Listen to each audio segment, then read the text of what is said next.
It's a few days before Christmas. The residents of a small Scottish town prepare for the holidays.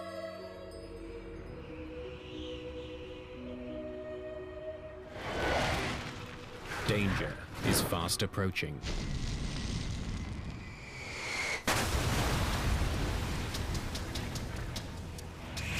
The street was on fire, lawns were on fire, and houses were on fire.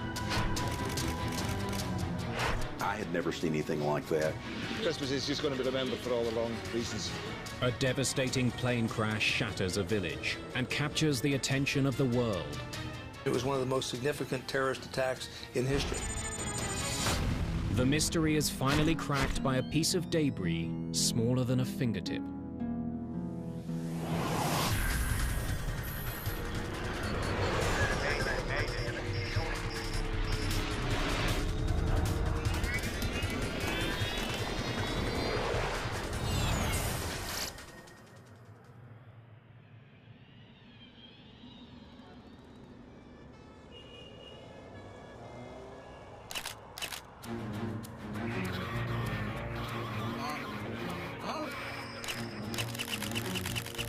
October the 26th, 1988, near Dusseldorf.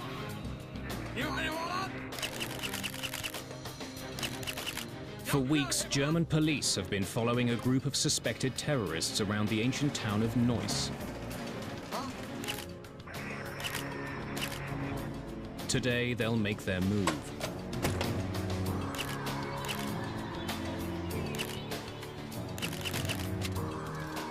Jetzt! Bigger! Bigger!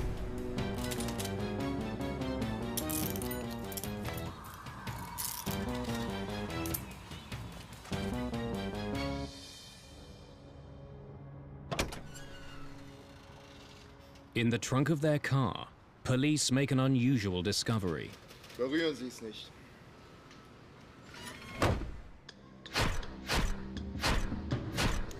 Police raid apartments used by the two men. They find a number of blank passports and a small arsenal of weapons. When police closely examine the radio recovered from their car, they find it's wired with explosives. Those devices used a combination of an improvised barometric device and a timer, a short delay timer. All these devices were, in fact, supposed to go onto an aircraft. A barometric timer is set off by changes in altitude. It's triggered when it reaches a certain height. Since that guarantees a plane will be in the air when the bomb goes off, it's a favorite device for those targeting passenger jets. The two men arrested in Germany work for a well-known terrorist organization, the Popular Front for the Liberation of Palestine. Hafez Dalkamouni is shipping weapons to Syria and Lebanon. Marwan Krishat is a notorious bomb maker, responsible for bringing down at least one passenger jet. It's just a couple of months until the busy Christmas travel season. With the two men under arrest, German police have made commercial aviation a little safer.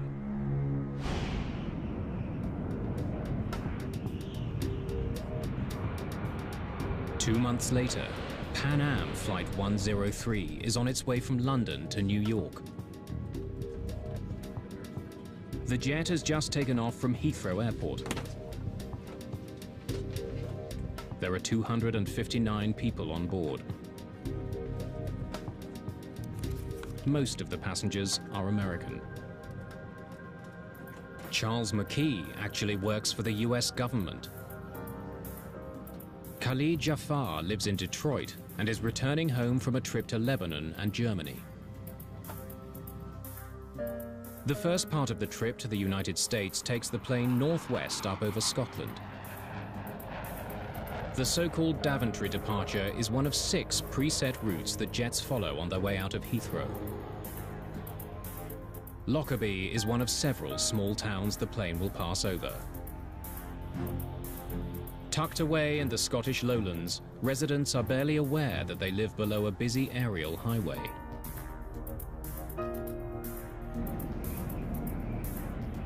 Pan Am calls this 747 Clipper Made of the Seas. As it levels off at 31,000 feet, the crew gets in touch with air traffic control. Good evening, Scottish. Clipper 103, we are level at 310. 103, you are identified.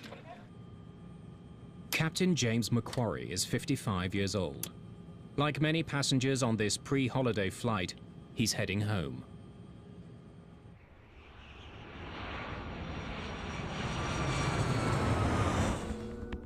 Five miles below, the people of Lockerbie prepare for Christmas. Michael Gordon is chatting with a friend when a strange rumbling noise fills his house. Hang on, there's something odd outside here. The weather that night was a bit wild.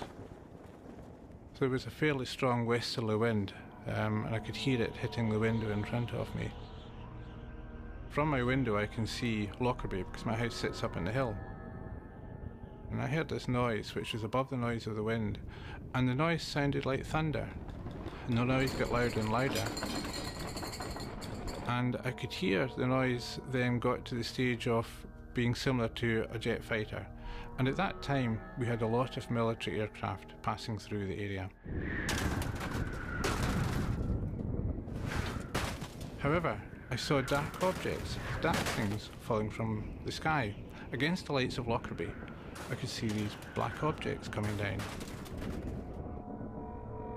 And then, from my right, quite high on my right, I could see a long, thin, black object which had a fire on the upper surface coming in. And it was making its way towards Lockerbie.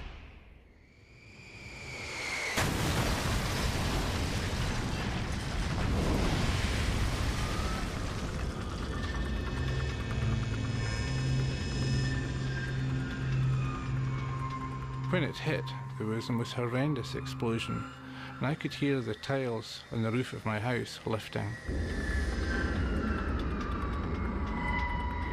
Hello? Hello? When the explosion took place, the telephone line stopped functioning.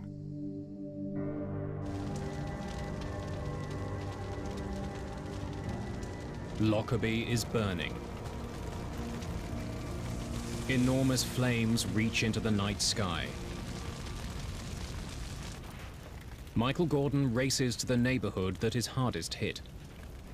The street was on fire, the lawns were on fire, and houses were on fire. And it was difficult to go without finding my trousers burning and my shoes burning. You had to jump about quite a bit because everything was on fire. But I remember at that point finding an airline ticket, and it was perfectly intact. There's no damage by fire or fuel or contamination of any sort. And the airline ticket said London Heathrow to JFK. Somehow Pan Am Flight 103 has fallen from the sky and smashed into Lockerbie, Scotland.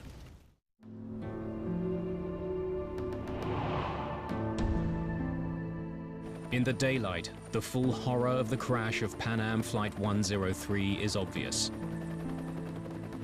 Several houses on the ground have simply vanished, vaporized when the plane smashed into them. An enormous crater is torn through the southern edge of the town. 1,500 tons of rock and earth have been blasted out of the ground. 11 people from Lockerbie are dead, along with all 259 people who were on board. As far as I know, I've lost my brother-in-law, my sister-in-law, and their house is just a 30-foot crater. In the ruins of their homes, they search for the bodies of the aircraft's passengers. Such a catastrophe, so sudden, so great a shock for a quiet town. It looked like a scene out of hell. This whole road was ablaze. Didn't know what it was, and then we rushed outside and just all this debris coming down. Air crash investigators have arrived in Lockerbie within hours of the crash.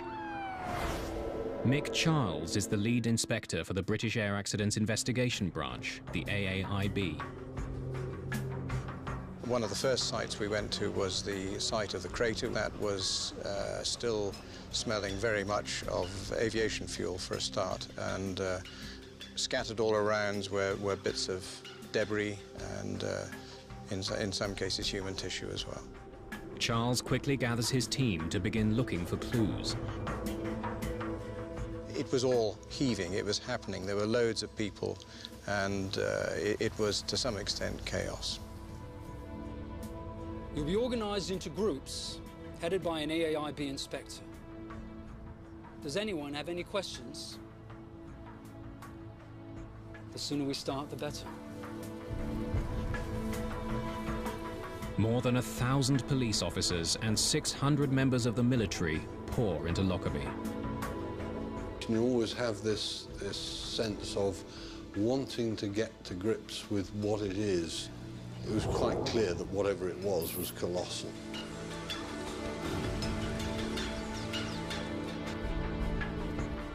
Any debris that's found is put into clear plastic bags and left to be collected later. Dark bags are used to store human remains.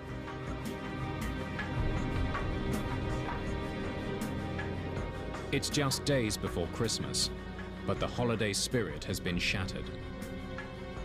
At the start of the investigation, what we were doing was finding out which bits of the aeroplane were where, actually finding all the aeroplane. The sheer scale of the disaster is difficult to comprehend. Chris, the RAF have offered us a helicopter. Can we use it? Absolutely. With so much wreckage being found, investigators need to get a bird's-eye view and locate the largest fields of debris. The maps of that area were a very short supply, and we ran out of them very quickly, so we had to use black and white photocopies initially. Investigators bring local police officer Michael Gordon with them to help in the search. The intention was for me to be able to identify geographical landmarks and identify parts of the aircraft. They soon get a better sense of their enormous task. When we were in the helicopter, we could see that the wreckage came out in a cone shape, emanating from Lockerbie, and the cone shape got wider and wider the further from Lockerbie. The principal feature that I was looking for was to try to establish some pattern of the wreckage which would basically help me direct the ground investigators. They're shocked by what they find. Pieces of the plane are scattered over an area larger than all of London. More than 2,000 square kilometers. It quickly becomes clear that Pan Am 103 was coming apart long before it hit the ground. Normally, you're seeing a fairly contained accident site. In Lockerbie, it was nothing like that, because initially the police had identified half a dozen discrete sites. A 747 is made up of more than 6 million parts.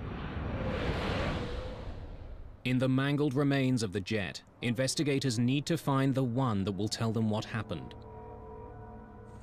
The plane's cockpit is eerie proof that Pan Am Flight 103 broke apart in mid-air. Severed from the rest of the plane, it's 4 kilometers east of the city. When looking at the cockpit, I was looking at the roof of it, and the windows were intact. The actual nose part had cracked open, but it was as if it had been chopped off just aft of the cabin, and you could walk round the back and look into the cabin section from the back. Inside the cockpit, investigators note the positions of various switches and controls. They find the autopilot is on and the oxygen masks are still stowed. This is a fairly standard procedure which we would do in any such investigation. The end result was that there was nothing at all untoward found in the cockpit. Everything was consistent with cruising flight. Soon investigators discover why the damage to Lockerbie was so devastating. The main wreckage which fell on the town of Lockerbie was the wing, which is basically both the left and right wing, complete with a structure in the middle. Investigators estimate that the plane was loaded down with 90,000 kilograms of fuel.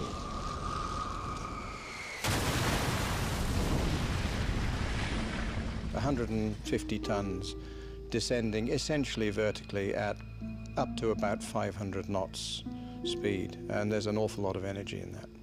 And that's what created the crater. To find the cause of the crash, however, investigators will have to look elsewhere. They need to examine wreckage found south of Lockerbie. These pieces would have come off at the beginning of the disaster. While the painstaking work of collecting evidence continues, investigators comb through maintenance records. Those records raise concerns with the plane's age. Clipper Made of the Seas was the 15th 747 ever built by Boeing. This was one of the older Boeing 747s. It was built in 1970, so it was 18 years old and had got something like 75,000 flying hours. Perhaps some critical part of the plane had given way as it flew over Lockerbie. The two obvious possibilities were that it was a straightforward structural failure, or it was possibly the result of sabotage. McCharles, Tom Thurman, FBI. Good to meet you, Tom. I was expecting you. While the investigators are searching for possible answers in the history of the plane, the second possibility, sabotage, is also being pursued. We were there to provide technical expertise to the Scottish investigators into explosives and explosive damage, and that the telltale sign that it could be a bomb.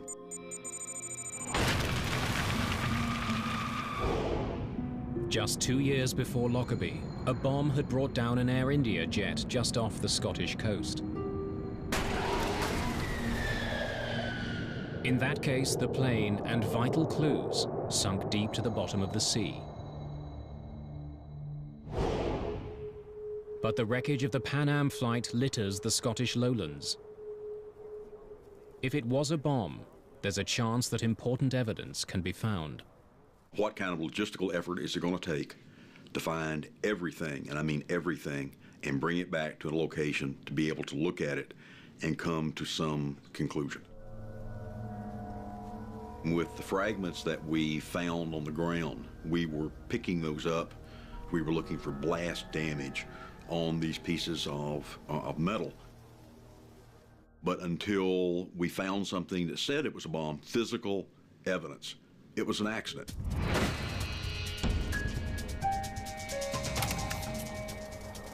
In the first 24 hours, 4 separate groups have claimed responsibility for bombing the jet. Dick Marquise is an expert on international terrorism working for the American FBI. A number of organizations either claim credit for or were given credit, including groups from Iran and Palestinian groups, and one Irish group also claimed responsibility for it. 6 months earlier, the US Navy shot down an Iranian passenger jet. 290 people were killed. The American government claims it was an accident, but Iran has vowed revenge.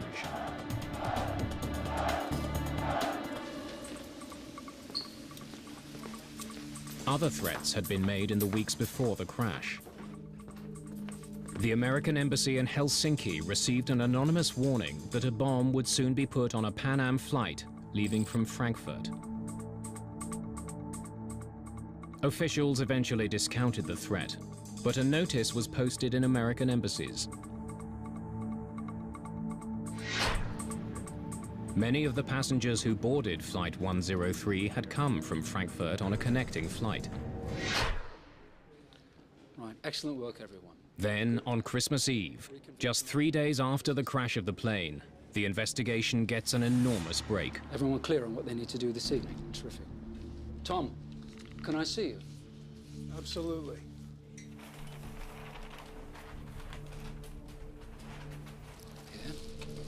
going to put your gloves on, I think, for this. Mick Charles had a bag and had a piece of metal in the bag. What is it? We think it's a piece of luggage rail. It helps guide the cargo containers into place. Inspectors in the field discovered items which they recognized as being not part of a normal failure sequence that you would expect if it had been a structural failure. Nick, this has been very near an explosion. That's what we thought as well. Small marks have been made on the metal. Craters that are the telltale signs of a bomb. The hot gases of the combustion process of the explosion hits a piece of particularly metal, and it puts pits in it like you would take a blowtorch. Take a blowtorch and you have a piece of metal and you just barely touch the piece of metal, it'll make a little hole down into the metal. It's the first piece of wreckage from outside the town of Lockerbie to show any signs of being damaged by fire. Where did you find it? I'll take you out in the morning.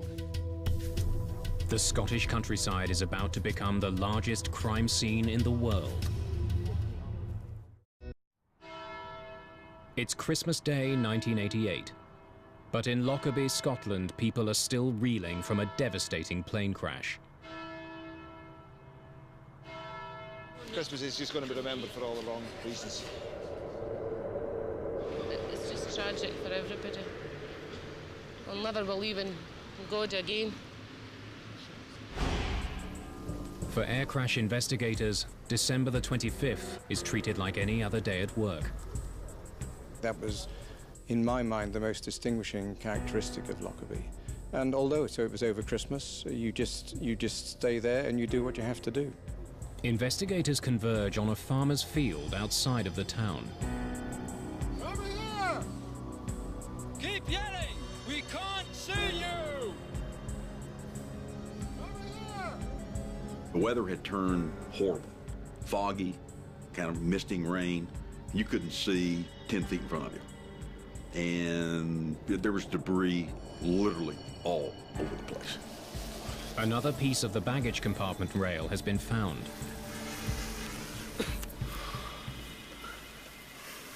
That looks like the piece that you showed me last night. About 20 inches is just gone. And lo and behold, that was the other piece of the skid rail that was literally sticking in the ground. We made some photographs. You know, it was a Christmas present that we could go out there to this farm and find the other piece of metal that had been blown off. No, we were not fascinated. We were pumped. This piece also has pits and craters in it, indications that it was close to an explosion.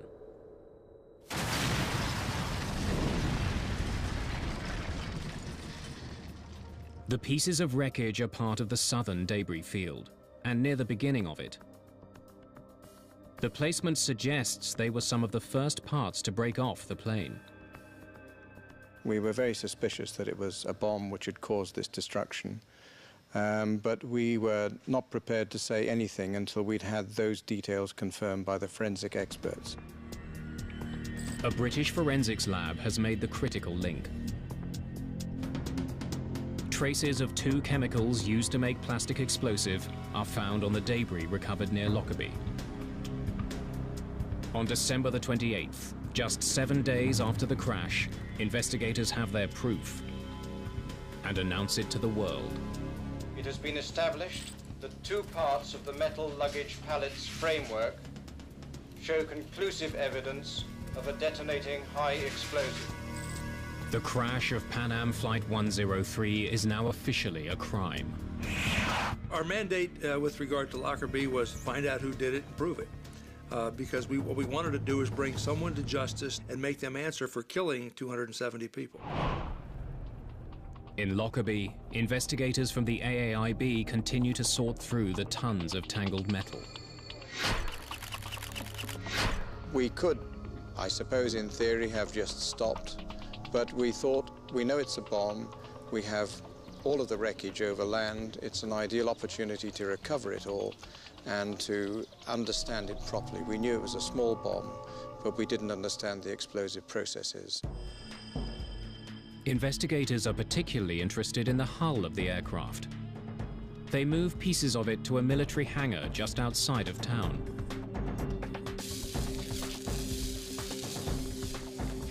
It was a 5-acre shed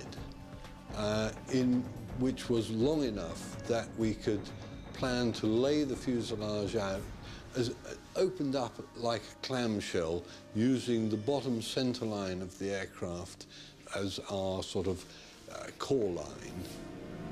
The fuselage of an airplane is bolted to a series of frames, and each frame is numbered based on how far it is from the front of the aircraft.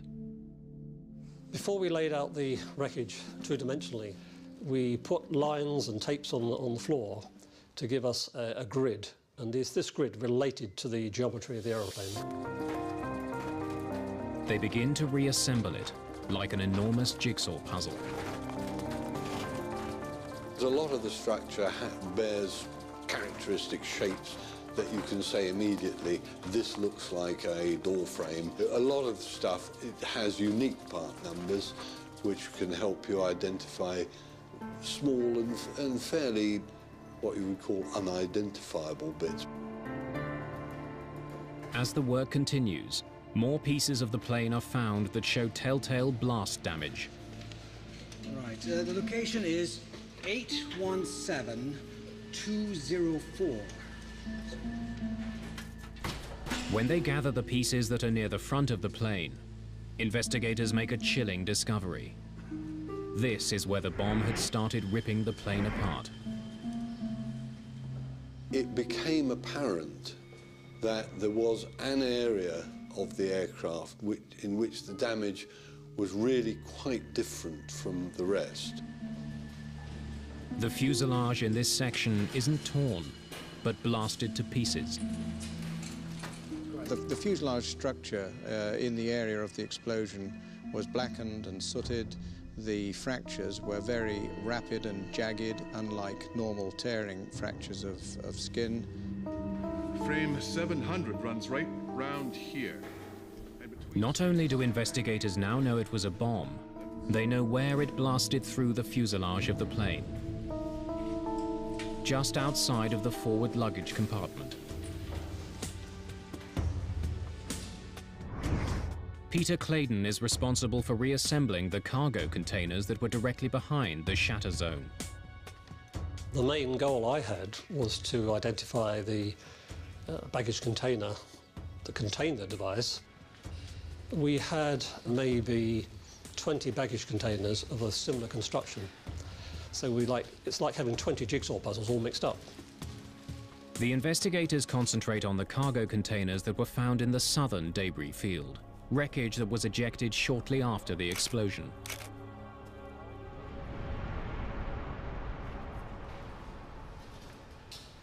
We concluded that there were only two on the aircraft, one made of aluminium, one made of fiberglass, and they had been adjacent to each other on the aircraft, and they were the only two that exhibited evidence of an improvised explosive device having detonated. The metal container, AVE 4041, is of particular interest. It was resting directly behind frame 700, where the blast damage is the worst. The damage caused to the metal container was quite severe. The damage to the adjacent fiberglass container, I think you might call it collateral damage. Investigators create a simple framework and attach the pieces of the real cargo container to it. As they do, it becomes clear. AVE 4041 carried the bomb that brought the plane down. Closely examining damage to the floor and the side of the container, investigators are also able to pinpoint the height of the bomb, where it was in the container when it exploded. What that said to me was that the device was probably in a suitcase, and that suitcase was probably not on the floor of the container. It looked like it was one level up. According to luggage records, it means that the bag containing the bomb had come from a connecting flight. While investigators are assembling a piece of the metal container, they discover a fragment of wreckage that doesn't belong. When I was looking at it, I saw a little piece of debris trapped in one of the folds. So gently flexing this apart, it fell out. When I looked at it, I could see it was a fragment of a printed circuit board, an electronic circuit board. Can you bring me a camera and an evidence bag, please?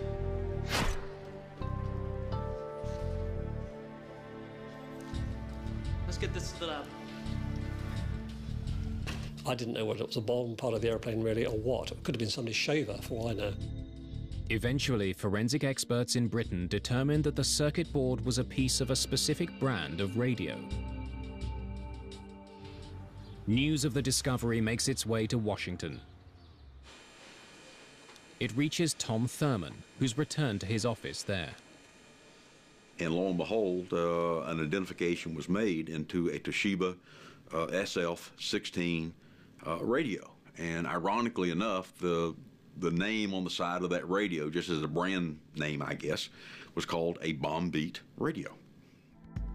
The radio cassette player had hidden the bomb. It's very similar to the one that was recovered by German police when they cracked the Palestinian terrorist cell 2 months before the bombing.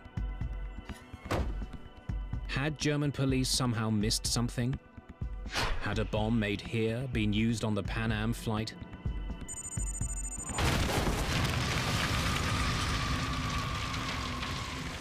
When the bombing happened, one of the initial suspects certainly was the PFL-PGC cell in Germany. The intelligence told us that the PFL-PGC was probably responsible for this. 49 passengers who eventually boarded the Pan Am flight started their journey in the German city of Frankfurt. Their bags were placed onto Flight 103 in London. But the airline did not ensure the passengers who checked in the bags actually got onto the plane. Perhaps a bomb made in Germany had slipped through the cracks at Heathrow while the terrorist walked away. We had to then, if that was the case, prove it. As the investigation continues, there's a puzzling discovery. While made by the same company, the cassette player used in the Lockerbie bombing is slightly different from the one that was seized in Germany. Both were contained in Toshiba radios, but one was a one-speaker model, and the one that blew up the Lockerbie plane was a two-speaker, more updated model radio. The difference in the model of radio being used raises doubts. Perhaps the terrorists in Germany are not responsible. You can look at the way that a device is put together and say, hey, I know who put this together because I've seen this before, and this is the way that this bomb builder puts a bomb together. To call it a bomber's signature. Law enforcement officials need more clues to figure out who had built the bomb.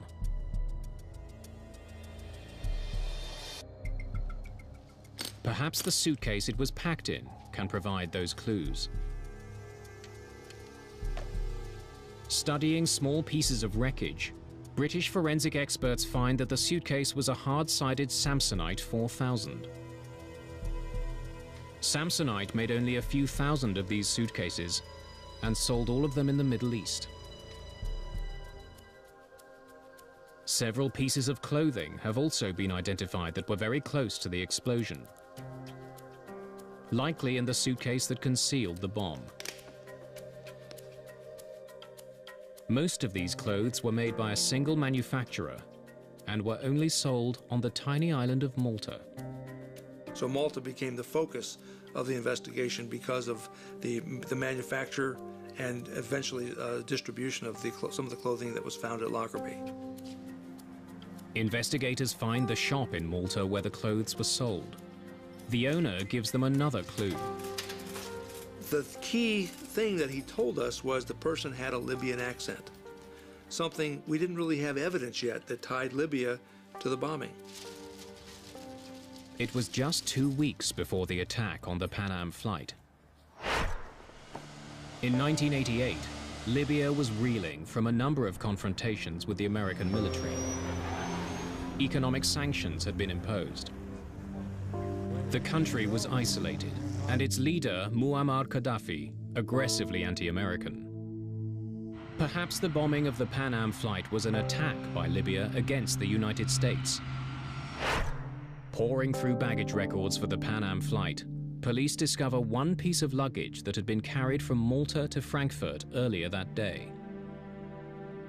Bag number B8849 had then been sent through to Britain's Heathrow Airport. Once there, it was placed on the second level of cargo container AVE 4041. It was the Samsonite case investigators now know carried the bomb.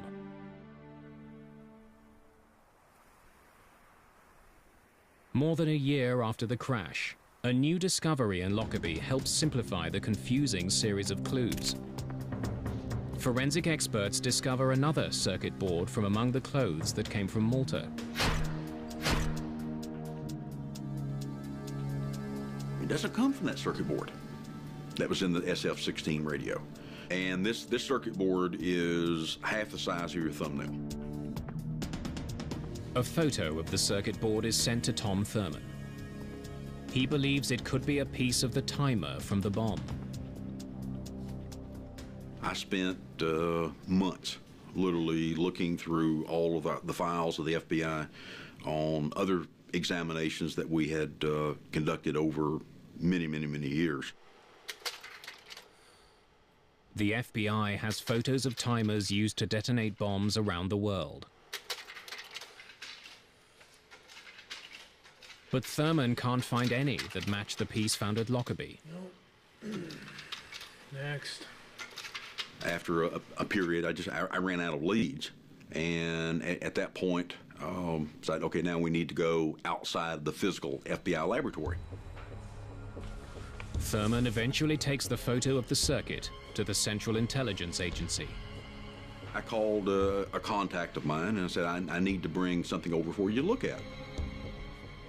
Sifting through reports on various bombings, Thurman finds a match. Wait a second. That could be the same. Do you have this timer? When Thurman closely examines the timer captured by the CIA, he's stunned. Within a few minutes, literally, I started getting cold chills. And right now, as I talk about it, cold chills start on me, because I can still see that moment so vividly in my mind that I'm looking at circuit track that's just like what I'm seeing in the photograph. This is what we're looking for. The timer the CIA has was seized in Africa a few years earlier. 2 Libyan men were trying to get it and several pounds of explosives past airport security. It's identical to the timer used to bring down Flight 103, and wouldn't be set off by changes in pressure like the barometric switch discovered in Germany. This device was set to go off at a certain time, not at a given altitude. This is the timer. This is a long delay timer that brought down that aircraft. While the criminal investigation becomes murkier, the accident investigation is becoming increasingly clear. The investigation eventually moves from Scotland to Farnborough, England. Well known for its aeronautics industry, the town is home to the AAIB. Several months after the crash of Pan Am Flight 103, investigators launch a massive endeavor. They begin to rebuild a 20-meter section of the fuselage from the ruined jet. They hope that it would give them information their two-dimensional reconstruction couldn't.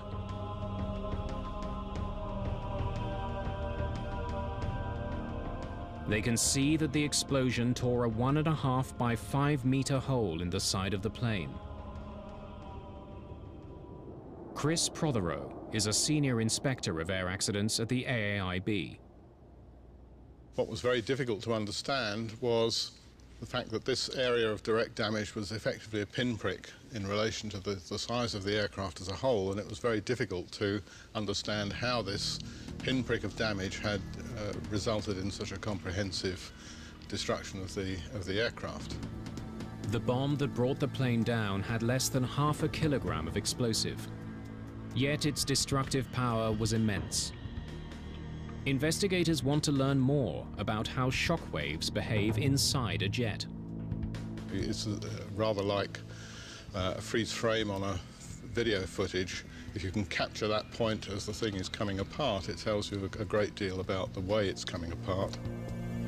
What they discover is that the initial blast wave wasn't the only one to damage the plane.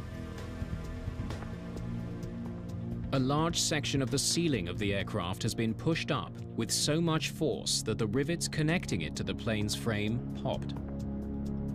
It wasn't torn apart, but blasted by a shockwave. The other features that the 3D reconstruction allowed us to identify were areas of remote pressure damage on the crown skin and other areas where explosive shock had been channeled through the internal spaces in the aircraft. The inside of a jet acts like an echo chamber, bouncing the shockwaves of the bomb around. They gather strength until they encounter a weak spot in the skin. When they do, they blast through. The work in Farnborough is powerful proof of how destructive even a small bomb can be, and how vital it is to track the bombers down. Almost 2 years after the Lockerbie disaster, the criminal trail of evidence brings investigators to Zurich. The timer that detonated the bomb is traced to a Swiss company called Mebo. One of the owners of the company admits to building it. The timer was given to the Libyan government. A total of 20 of them were made, all delivered to Libyan officials. Early in the investigation, focus was directed at the Palestinian terrorist group in Germany. Now there's growing proof that they had nothing to do with the downing of Flight 103. There were any number of suspects, and it wasn't until we kept putting everything in one pile, and the pile kept stacking up, and it spelled Libya. Criminal investigators have linked the timer that detonated the bomb to Libya. They know that a Libyan bought the clothes that were in the suitcase.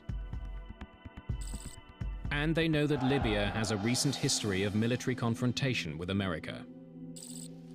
All they need now is the bomber himself. In 1999, they finally have him. At the time of the disaster, Abdel al-Megrahi was an intelligence officer for the Libyan government.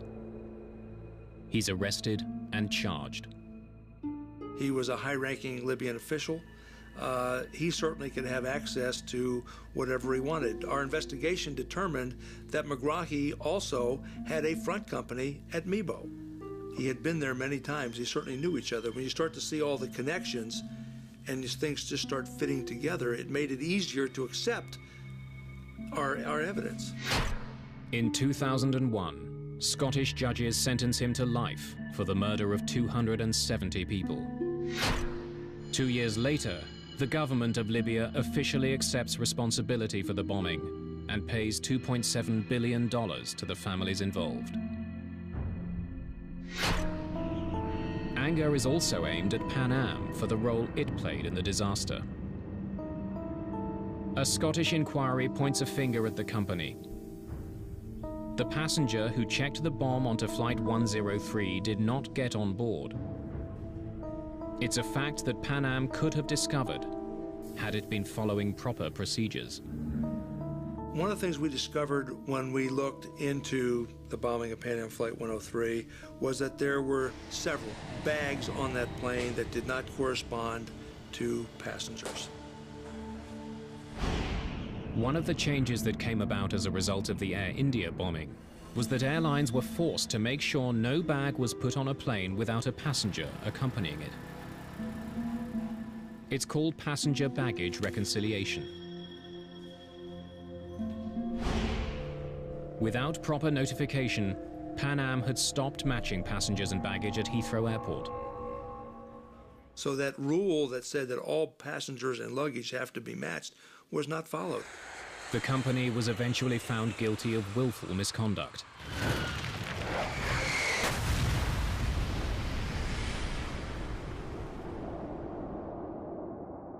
After the crash and the court ruling, Pan Am declared bankruptcy. 20 years after the bombing of Pan Am Flight 103, its shattered fuselage still stands in Farnborough, England. Those pieces may soon be used to train investigators here and around the world. A critical aid in case terrorists strike again. The enduring feeling I have as a result of Lockerbie is the tremendous level of cooperation we had from all the agencies. And considering that there were about 2,500 people with the military, the police and so on involved in this, I think that's a great tribute. Lockerbie was a rare occasion that we felt honored to be a part of, to help make this happen. You know, we played small roles, but everybody played small roles to make big contributions to an overall success. In the town of Lockerbie, there's little evidence today of the horror that exploded from the sky 20 years ago. In a small church, near where the dying plane's cockpit landed, is a stark reminder of the toll of terror and the importance of bringing the guilty to justice.